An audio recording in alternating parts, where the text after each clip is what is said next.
Acquisition in the federal government encompasses much more than just the procurement cycle of soliciting, awarding, managing, and closing out contracts. Acquisition is acquiring products or services by contract, including construction, by and for the use of the federal government through purchase or lease, whether the products or services are already in existence or must be created, developed, demonstrated, and evaluated. Acquisition begins at the point when agency needs are established and includes the description of requirements to satisfy agency needs, solicitation and source selection, award of contracts, contract financing, contract performance, contract administration, and those technical oversight and programmatic functions directly related to the process of fulfilling agency need. A larger acquisition context must be identified for the federal government that also accounts for how new capabilities and their requirements are generated and vetted, how the agency contributes to their portion of the President's annual budget and allocates resources, and how projects, programs, and contracts are governed and executed. This larger acquisition context is referred to as Big A. Within Big A, there are three strategic decision processes, or legs, which are driven by different factors. Those three legs are requirements, which are driven by acquisition needs, programming and budgeting, which is driven by the fiscal year planning calendar, and governance, which is driven by the successful completion of acquisition events and milestones. With this dynamic and oftentimes conflicting interests of the Big A stakeholders, you need project and program managers, or PMs, contracting professionals, and other integrated team members who are flexible and tolerant of change. An effective and successful PM actively manages the cost, schedule, and program performance risks within these three legs of acquisition. Sometimes the three legs of acquisition do not seamlessly link together without the PM's active and constant surveillance, action, and reaction, which makes this the ultimate juggling act for the federal acquisition PM. Performing in the Big A environment also requires the PM to take a proactive cradle-to-grave approach to the acquisition process, from discovering the need that fills a capability gap to the eventual disposal or decommission of an asset when it comes to the end of its useful life, or discontinuation of services no longer needed. Now that you have an idea of the larger context of Big A, let's look at each of the three strategic decision processes, or legs, by starting with the requirements leg. Acquisition needs, based on the agency's core mission, are identified during the agency's strategic planning process. Agency needs can be driven from the bottom up by end users, top down by upper management, or a combination of the two. When organizations discover their capability gaps during their strategic planning process, filling the gaps starts a process of performing an analysis of alternatives to determine whether the best solution is to contract out, change internal business processes or practices, redirect internal resources, modify the requirement, and/or implement policy changes.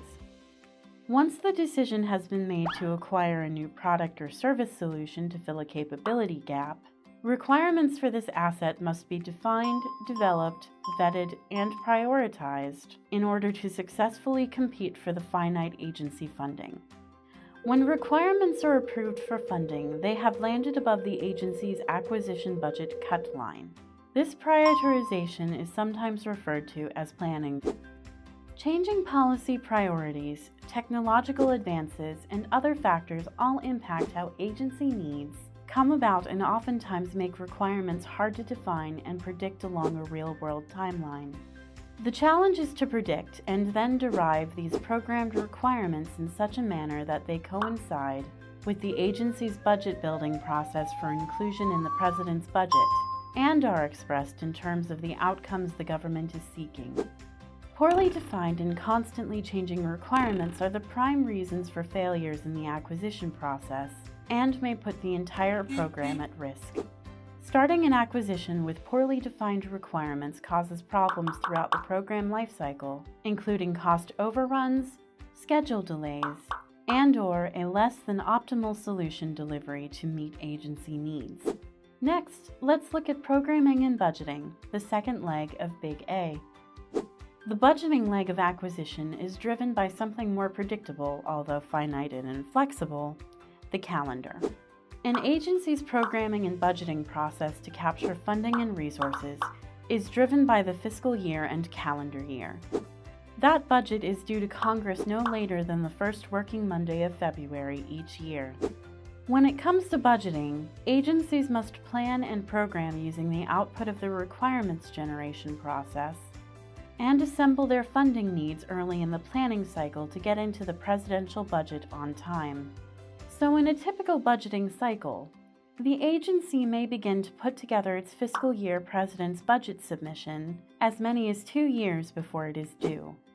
Next, the president's budget goes through congressional enactment where it is discussed, revised, passed back and forth between the House and Senate committees, and then hopefully approved in the form of the Authorization and Appropriations Acts by the start of the fiscal year, October 1st. The Authorization Act authorizes a program to exist, but it's the Appropriations Act that provides funding and permission to obligate government funds. Funding authority is then distributed from the Office of Management and Budget, or OMB, through the layers of comptroller functions until the agency ends up with funding authority to obligate and spend. If Congress doesn't pass the budget by October 1st, then Congress must pass and the President must sign a continuing resolution, or CR, that lasts until Congress formally passes and the President signs the budget for that fiscal year. When operating under a CR, agencies have specific rules and restrictions on their funding obligations. At any given time, agencies could be in the budgeting process for the upcoming fiscal year, while simultaneously working on the execution of the current fiscal year budget and spending a prior year's multi-year use funds budget. For example, let's say today is March 30th, 2013, and you are looking at calendar year 2013. You will see that fiscal year 2012 and fiscal year 2013 are also part of this calendar year. This means you could be executing or spending your fiscal year 2012 or a prior year's funds if they were appropriated for a multi-year use, and executing fiscal year 2013 and prior year funds, all while engaging with Congress for the fiscal year 2014 enactment process, performing fiscal year 2015 programming for submission to the next president's budget, conducting fiscal year 2016 and other out-year planning all at once. As you can see, this is a tough timing challenge for the PM managing the programming and budgeting within the 3 legs of acquisition. Finally, let's look at acquisition governance, the 3rd leg of Big A.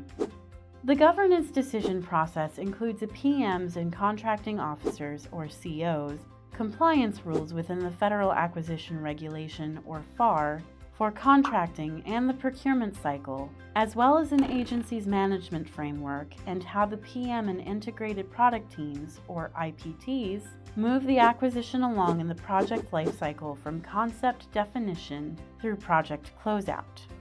The PM is accountable for the entire governance process, ensuring an on-schedule and within budget delivery of a product or service that meets the needs of the agency. An agency's IPT has representatives from all stakeholder domains, such as contracting, systems engineering, finance, legal, and other functional representatives. Each domain has its own purpose, has a voice on each task or action, which makes it a powerful tool for project success. Together, the PM and IPTs are in charge of the lifecycle management framework. The CO is responsible for managing the contract actions and project delivery in accordance with the FAR, along with the project lifecycle. The CO follows guidance according to the FAR and any supplemental agency guidance governing the contracting process. Combined with the PM and IPT actions, it's a team effort. While the life cycle and procurement cycle are different, they are integrated. There is one life cycle framework for a project, start to finish. Then, within that framework, there can be multiple procurement cycles along the life cycle path. Of course, not all projects require a full life cycle approach. A project life cycle approach can be tailored according to cost, schedule, or performance risk, availability of a suitable item, products, or services in the commercial marketplace, advances in technology, or the need to develop a unique capability not readily available in the commercial marketplace. For example, if the requirement is best filled by either an available commercial item or a modifiable commercial item, then you would use a shortened commercial buy lifecycle. A requirement for a unique item that must be designed, prototyped, tested, manufactured, and then fielded, or for complex services, requires a full lifecycle planning model. The point is that lifecycle phases and milestones adjust according to how the need will be filled. Whatever cycle is involved, having each represented domain on the IPT is required for any project to be successful, and when properly managed by the PM, brings powerful leverage for managing a successful program. Ultimately, it is the people who are the keys to success. Federal PMs operate in a complex business environment while managing 3 strategic decision processes and each of their unique drivers in the Big A: requirements, needs, budgets, calendar, and governance needed for project success. All of which makes acquisition and project or program management decisions in the federal sector unlike any other arena in private or public business environments. For more information on Big A and project management, please see the Project Manager's PM Guidebook at FAI.gov.